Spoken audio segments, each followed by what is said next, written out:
শুভ সন্ধ্যা বন্ধুরা।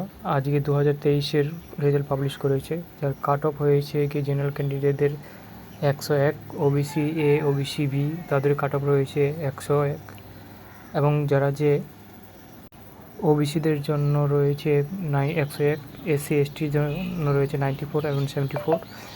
অন্যবারের তুলনা থেকে এবার রেজাল্ট দেখতে গেলে এবারে খুব বিলো ক্যাটাগরিতে পাবলিশ হয়েছে। আর তোমরা নিজেদের জন্য প্রিপারেশন করো আর চ্যানেলটাকে সাবস্ক্রাইব করে দাও।